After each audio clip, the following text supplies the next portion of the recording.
بونو كذلك في الكرات العالية الراسية خطيرة، الراسية وبعد ذلك في ركنية ثانية. البحث دائما على باتشواي في القائم الأول، لكن هنا بالراس تأتي في وسط الميدان. الاستلام رائع من يوسف أنصيري، ولكن ضاعت بعد ذلك دي برويني في عملية افتكاك الكرة. ماذا يقول الحكم؟ يلعب واصل. غانم سايس يستلم هذه طبعا التي يتواجد فيها الكروات، إضافة إلى منتخب كندا الذي أرسل إشارات قوية بأنه لا يقل قيمة وشأنا عن بلجيكا وعلي. المرة الأخرى كم كانت صعبة الكرات البينية. أنا قلت بأن المنتخب البلجيكي نقطة القوة في الجهة اليسرى، صحيح يغيب كاراسكو لأن كاراسكو لا يدرج ضمن التشكيل واحد عندما تكون الكرة للمنافس. دي بروين يحاول المرور وفيها صافرة. هذه الأخطاء اللي تكون خطيرة جدا على مرمى ياسين بونو على مشارف منطقة الجزاء. لا إمكانية تسديد مرفوع الكرة، سايس في نهاية المطاف، سايس في نهاية المطاف. ولدينا ركنية نعم أخرى لفائدة المنتخب البلجيكي. ألدر فيرل الجهة اليسرى ناحية لعب تورغان هازار. تورغان ستلعب الجانبية. هنا الكرة الأمامية باتشواي، الكرة محمدي، حذاري المحمدي. هنا الكرة من أونانا بالراس، ولكن علت المرمى مباشرة تخرج اوت. وصلت الكرة في الجهة اليمنى. ماذا تفعل يا حكيمي؟ ماذا تفعل يا حكيمي؟ لحسن الحظ منير المحب بدون المساحات، ولما أقول المساحات فهنا أقصد بدرجة عملية الاختراق.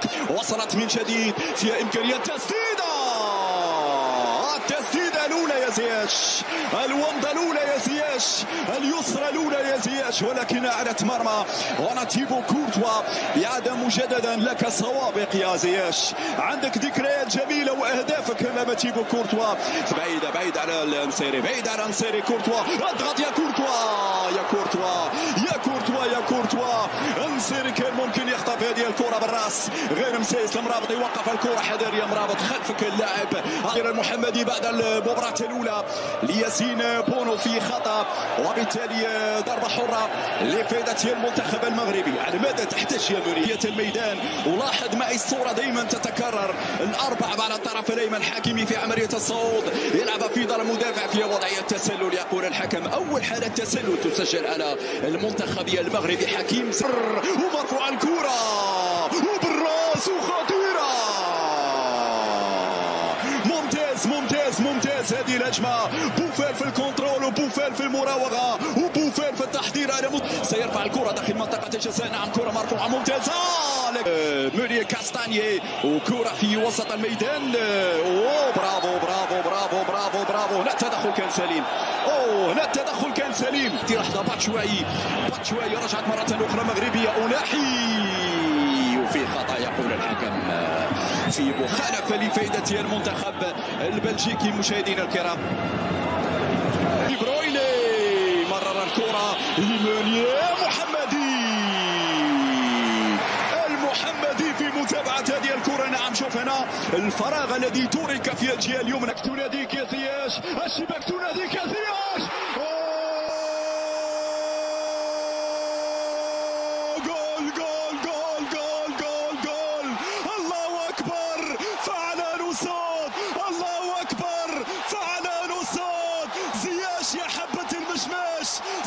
يا حبة المشماش، يا سلام على نوسون. فعلوها الرجال، سجلوا في مرمى تيبو كورتوا.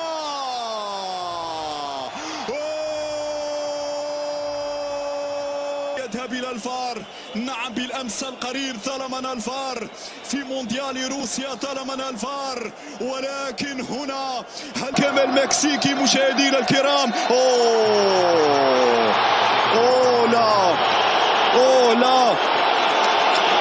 لا يرفض الهدف في هذه اللحظات في التسلل.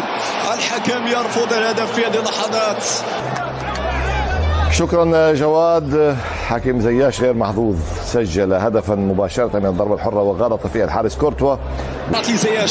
زياش وسط ثلاث لاعبين. الحكم ماذا يقول؟ هل كان في تدخل قبل ذلك؟ عموما الكرة توصل بعد المضي قدما. لا شيء مستحيل تقول لي بأن بلجيكا مصنفة ثانيا على العالم، ولكن في حدث مثل كأس العالم وزار هازار سدد برافو برافو المحمدي، برافو المحمدي في اول اختبار مع بدايه الشوط المباراه الثاني. هنا اليمينيه والتموضع كان ممتاز من منير المحمدي. هذه كورتك يا زياش، زياش يا زياش وزياش ممتاز يا زياش، معلش زياش ورقان والمرابط عندك المحمدي سالاوي وسرعه مزراوي وردة فعل مزراوي في مرتدى. الكرة ترفع بالراس لكن مرت عالية دون خطورة على مرمى الحارس منير المحمدي. الصور على اونانا، ريا ام لا حطها تسديدة ومباشرة الى ضربة مرمى مزراوي اللي جرب حظه.